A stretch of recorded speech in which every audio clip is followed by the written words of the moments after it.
नमस्कार मित्रांनो, आई कुठे काय करते या मालिकेच्या आजच्या भागात आपण पाहणार आहोत. रेस्टॉरंटमध्ये अरुंधती सगळ्यांना समोर उभं करून विचारत असते, तुमच्यापैकी हे कोणी केलंय? प्लीज कबूल करा. मी कोणालाही काहीही करणार नाही, पण प्लीज असं करू नका. मी आयुष्यात पहिल्यांदा एवढी मोठी जबाबदारी घेतलीये. कोणीतरी विश्वासाने हे सगळं सोपवलंय माझ्यावर. हे रेस्टॉरंट जर बंद पडलं तर मिहीर कोलमडून पडेल. अरुंधती खूप तळमळीने म्हणत असते की हे जे कोणी केलंय त्यांनी इथून निघून जा प्लीज. मला कोणावरही संशय घ्यायचा नाहीये, पण त्या एका व्यक्तीमुळे सगळे अडकलेत. मी त्या एका व्यक्तीला विनंती करते की त्याने हा खेळ थांबवावा.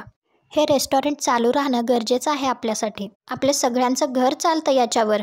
प्लीज कोणाच्या संसाराशी असं खेळू नका. हे रेस्टॉरंट जर बंद झालं तर आपल्या सगळ्यांचे कुटुंब अडचणीत येतील. आणि मला माहिती आहे त्यावेळी आपल्यापैकी किचनमध्ये कोण कोण होतं. त्यातलंच कोणीतरी एक आहे, पण नक्की कोणी केलंय हे कळत नाहीये. अरुंधती अभिकडे बघून असं म्हणत असते तर अभि म्हणतो, आई तू पुन्हा माझ्यावर संशय घेतीयस, तेही सगळ्या स्टाफ समोर. अगं मी तुला एकदा नाही 100 वेळा सांगितलंय, मी हे केलेलं नाहीये. जरा तरी माझ्या इमेजचा विचार कर. सगळ्यांसमोर तू माझ्यावर डाऊट घेतेस, तेही तुझ्याकडे काही प्रूफ नसताना. खरंच डिफिकल्ट आहेस तू. जगात तुझ्यावर कोणी विश्वासच ठेवू शकत नाही. आणि अभि रागातच तिथून जातो. इकडे घरी समृद्धीमध्ये ईशा अनिरुद्धला म्हणत असते, बाबा आई ना गुड फॉर नथिंग आहे. लोक तिच्यावर का विश्वास ठेवतात हेच मला कळत नाही. मला वाटतं ती प्रत्येक गोष्ट लाईटली घेते, की तिच्या हातून कधी चूक होऊच शकत नाही. तर अनिरुद्ध म्हणतो, तसं नाही ईशा, पण कधीतरी माणसाकडून चूक होते.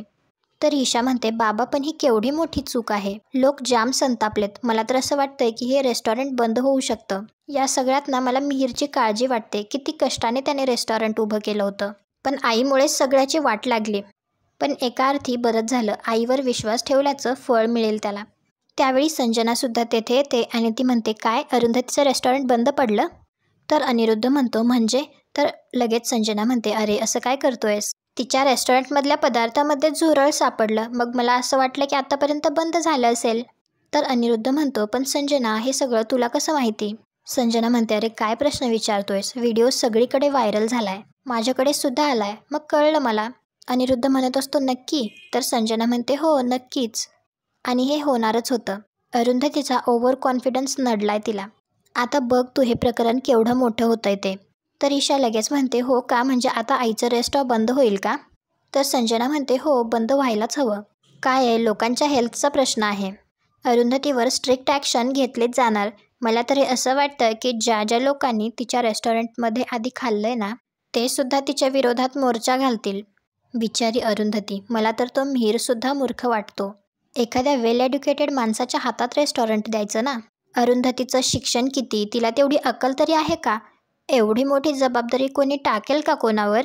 त्यावेळी ईशाचा फोन वाजतो तर ती म्हणते, कंटाळा आलाय मला. आईमुळे ना सारखे लोक फोन करून विचारतायत. आणि ती फोनवर बोलत बोलतच तेथून जाते. तर संजनासुद्धा तेथून जायला लागते. तर अनिरुद्ध तिला थांबवतो, कारण अनिरुद्धला डाऊट असतो. आणि तो संजनाला विचारतो, हा सगळा तुझा तर प्लॅन नाही आहे ना? संजना म्हणते, माझा काय संबंध? हे जे काही घडलंय ते तिथे अरुंधतीच्या रेस्टॉरंटमध्ये घडलंय आणि मी तर दिवसभर घरात बसून आहे. मग माझ्यावर डाऊट कसा घेऊ शकतोस तू? तर अनिरुद्ध म्हणतो, पण काहीही करायला तू तिथे असावं असं नाहीये. संजना म्हणते, तुझा माझ्यावर 1% सुद्धा विश्वास नाहीये ना? अनिरुद्ध म्हणत असतो, तसं नाहीये. तर संजना म्हणते, तसंच आहे. नाहीतर तू मला इंटरोगेट करत बसला नसतास. अनिरुद्ध म्हणतो, मी तुला इंटरोगेट करत नाहीये, मी फक्त तुला विचारतोय. यात अभि इन्व्हॉल्व नाहीये ना? तर संजना म्हणते, तू उगाच माझ्यावर संशय घेतोयस. प्लीज बंद कर. मला काही सेल्फ रिस्पेक्ट आहे की नाही? तर अनिरुद्ध म्हणतो, ठीक आहे, तू काही केलेलं नाहीयेस ना, मग एक काम कर. ती मिहिका तुझी मैत्रीण आहे ना, मग तिला फोन करून सांग की हे ताबडतोब थांबव. उगाच तिखट मीठ लावणं बंद कर म्हणावं. एवढं काही झालेलं नाहीये. तर संजना म्हणते, खरंच एवढं मोठं काही घडलेलं नाहीये. हे बघ, मी मिहिकाला काहीही सांगणार नाहीये. ती माझी मैत्रीण जरी असली तरी ती तिचं काम करतीये आणि मी तिच्या कामाच्या मध्ये येणार नाही. उगाच अरुंधतीबद्दल सॉफ्ट कॉर्नर वगैरे दाखवू नको. तिला तिची जबाबदारी कळायला हवी होती. आता पुढे होणारे सगळे कॉन्सिक्वेन्सेस तिला फेस करावेच लागतील. आणि हो, आय एम रिअली सॉरी, मी तिला काहीच हेल्प करू शकत नाही. तर अनिरुद्ध म्हणतो, ठीक आहे, आलं लक्षात. तर संजना म्हणते, काय? 1 मिनिट, मी सुद्धा तुझ्यावर डाऊट घेऊ शकते. तुला अचानक अरुंधतीबद्दल एवढा पुळका का आलाय? मला साईडलाईन करण्याचा विचार तर नाही आहे ना तुझा?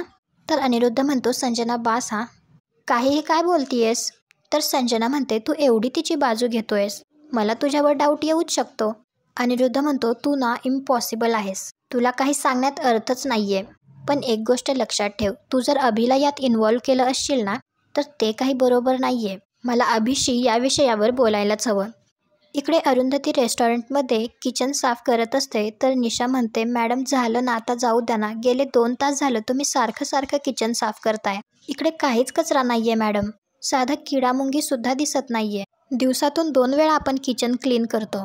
ती अरुंधतीला समजावण्याचा प्रयत्न करत असते, परंतु अरुंधती काही कोणाचं ऐकत नाही. तर निशा अरुंधतीच्या हातातून झाडू आणि सुपली घेते. अरुंधतीला या सगळ्याचं खूप टेन्शन आलेलं असतं. ती म्हणते, हे असं कसं झालं ग? आता मिहिरला काय उत्तर देऊ मी? त्याने किती विश्वासाने सोपवलं होतं माझ्यावर. मला नाही जमलं हे सगळं सांभाळायला. दीपक म्हणतो, माफ करा मॅडम, आम्हाला पण खूप वाईट वाटतंय. पण अभि सरांनी जर आमचं ऐकलं असतं ना, तर कदाचित ही वेळ आली नसती. तर निशा म्हणते, दीपक आता जे झालं ते झालं. पण दीपक म्हणत असतो की मला आता गिल्ट येतोय. आपण अभि सरांना अडवायला हवं होतं. त्यांना नको म्हणून सांगून सुद्धा ते आपलं ऐकत नव्हते. आणि मॅडमनी तर स्ट्रिक्टली सांगितलं सुद्धा होतं, त्या येईपर्यंत डिश सर्व करू नका. तर अरुंधती म्हणते, आणि नेमकं त्याच वेळी बाहेर जाऊन फोनवर बोलण्याची मला काय बुद्धी झाली देवालाच माहीत. त्या 5 मिनिटातच काहीतरी झालं असणार नक्की. अशोक थोडासा घाबरलेला असतो. तर तो म्हणतो, मॅडम तुम्ही अभि सरांना पण विचारा ना. तर निशा म्हणते, अशोक जरा गप्प बसशील का? तर अशोक म्हणतो, मी का गप्प बसू? अभि सर मॅडमचा मुलगा आहे म्हणून. आणि सगळं क्लिअर असतानाही मॅडम आपल्यावर संशय घेत आहेत. त्या अभि सरांना काहीच विचारत नाहीयेत. तर अरुंधती म्हणते, अशोक मी कोणावरही संशय घेत नाहीये, पण हे माझ्या हातून नाही झालं एवढं मात्र नक्की. त्यावेळी अरुंधतीला वर CCTV दिसतो. तर ती म्हणते, मला या कॅमेऱ्याचं फुटेज हवंय. तर अशोक चांगलाच घाबरतो आणि म्हणतो, सॉरी मॅडम, ते तुम्हाला नाही मिळू शकणार. तर अरुंधती विचारते, का नाही मिळू शकणार? तर अशोक म्हणतो, कारण मॅडम तो कॅमेरा बंद आहे आणि रिपेअर करायचा राहिलाय. त्यावेळी अरुंधती म्हणते, हा कॅमेरा बंद असला तरी हे बाकीचे कॅमेरे आहेत की? तर निशा म्हणते, हो आपल्याला ते बघता येईल, पण आपले मॅनेजर आज लॅपटॉप घेऊन गेलेत. ते उद्या सकाळी आले की तुम्ही सगळं फुटेज बघू शकता. अशोक म्हणतो, त्याचा काहीही उपयोग होणार नाही. बाकीचे कॅमेरे किती लांब आहेत, त्यात इकडचं कसं दिसणार आहे?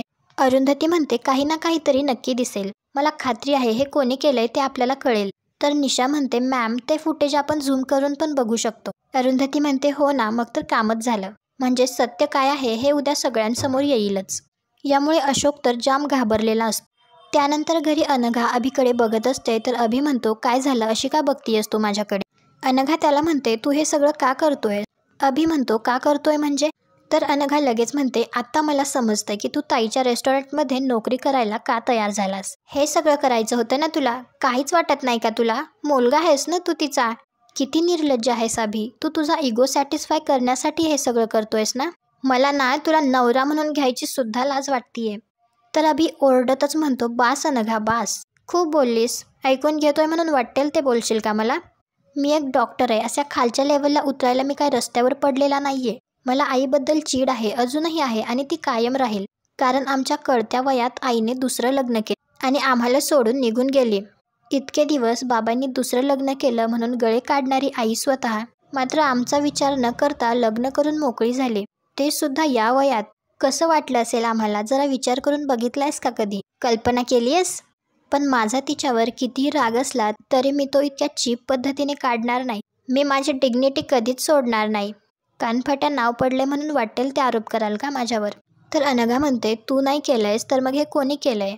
तर अभि म्हणतो, मला काय माहिती कोणी केलंय काय केलंय, मला काही माहिती नाहीये. पण जे काही झालंय ना त्याचा मला सुद्धा खूप त्रास होतोय. तर अनघा म्हणते, होतोय ना त्रास, मग शोधून काढ कोणी केलंय ते. अभि म्हणतो, मी का? तुम्ही शोधा ना.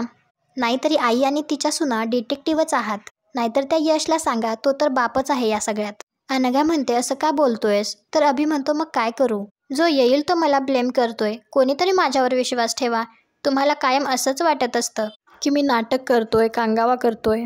इथं मी बेंबीच्या डेटापासून ओरडून सांगतोय की मी काहीही केलेलं नाहीये, तरीही तुमचा माझ्यावर विश्वास बसत नाहीये. अनघा म्हणते, असं नाहीये अभि, पण तुझं याआधीचं वागणं बघता तुझ्यावर डाऊट येणं सहज शक्य आहे. अभि म्हणतो, अनघा अगं बायको आहेस ना तू माझी. तुला एवढं कळू नये की आपला नवरा काय करू शकतो काय नाही. अनघा, मी आईकडे नोकरी मागायला गेलो होतो कारण मला काहीतरी करायचं होतं. नुसतं घरात बसून राहायचं नव्हतं. या हलक्या गोष्टी तर मी कधीच करणार नाही. तुम्हाला माझ्यावर विश्वास ठेवायचा तर ठेवा, नाही तर ठेवू नका. आई म्हणते तसं सत्य कधी लपून राहत नाही. ते कधी ना कधी समोर येईलच. So just wait and watch. इकडे संजना अनिरुद्धला म्हणत असते, तू ते प्रोजेक्ट बघितलंस का? तो बिल्डर तुला पार्टनर करून घ्यायला तयार आहे. त्याला फक्त ही आपली जागा हवी आहे. त्याला एकदा भेट तरी जाऊन.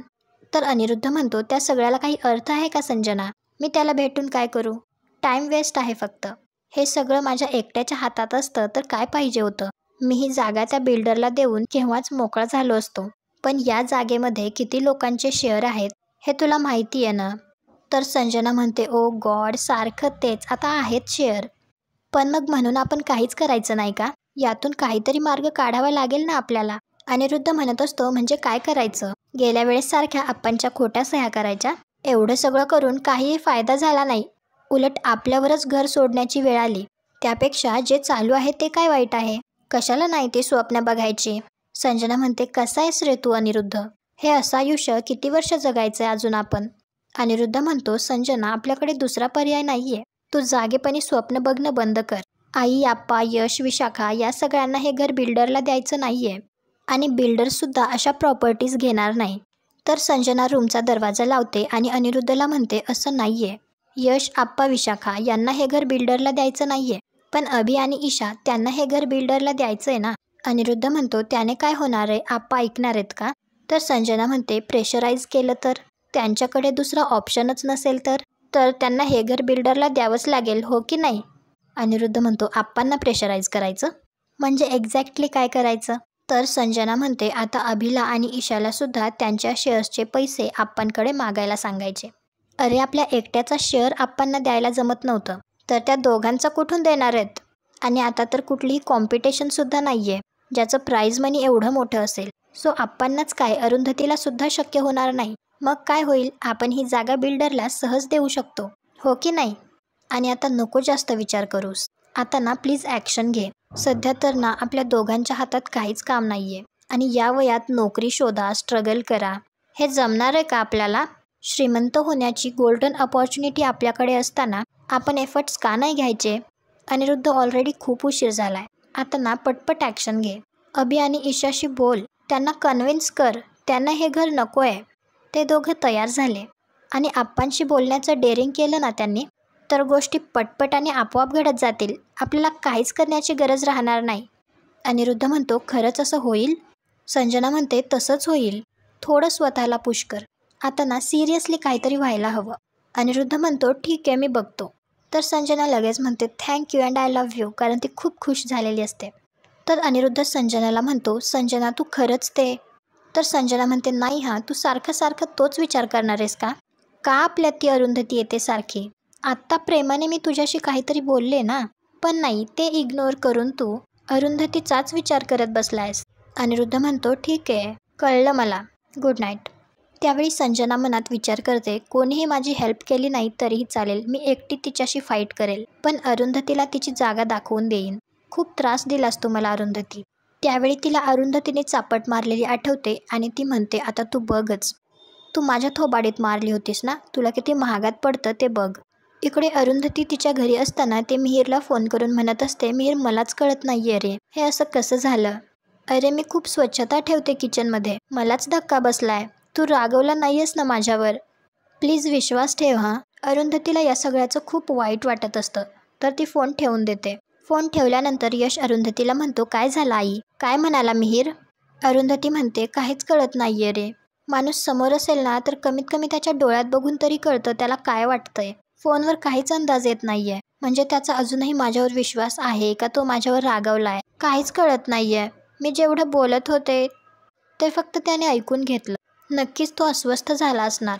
यश म्हणतो, आई तू टेन्शन घेऊ नकोस. मी नितीन सरांशी बोललोय, त्यांच्या खूप ओळखी आहेत. ते मिहिकाचा कॉन्टॅक्ट काढून तिला हे सगळं प्रकरण मिटवायला सांगतील. डोंट वरी. तर अरुंधती म्हणते, नाही यश, याला काहीच अर्थ नाहीये. आपल्या रेस्टॉरंटच्या डिशमध्ये झुरळ होतं, माझ्या डोळ्यांनी पाहिलंय मी ते, आणि सत्य आहे हे. क्वालिटी चेक करणं हे तिचं काम आहे, ती करणारच. त्यात तिचं काय चुकलं? आपण कुठे चुकलो? म्हणजे माझं कुठे चुकलं हे बघायला हवंय आपण. हे प्रकरण असं दाबून नाही चालणार. लोकांना त्यांच्या प्रश्नांची उत्तरं मिळायलाच हवीत. यश म्हणतो, हो आई, पण मिहिका मॅमचं काम क्वालिटी चेक करून रिपोर्ट करणं असं आहे. सोशल मीडियावर व्हिडिओ व्हायरल करणं हे चुकीचं आहे. तर आरोही म्हणते, एक्झॅक्टली. आणि आई, सोशल मीडियावर अशा बातम्या आल्या ना की लोक ती न्यूज अजूनच तिखट मीठ लावून ड्रामॅटिक करतात, त्यामुळे लोक अजूनच चिडतात. यश म्हणतो तेच तर, त्या मिहिका मॅमने जे केलंय ना ते अत्यंत चुकीचं आहे. अरुंधती म्हणते काहीही म्हण यश, चूक माझी आहे, मी चुकले.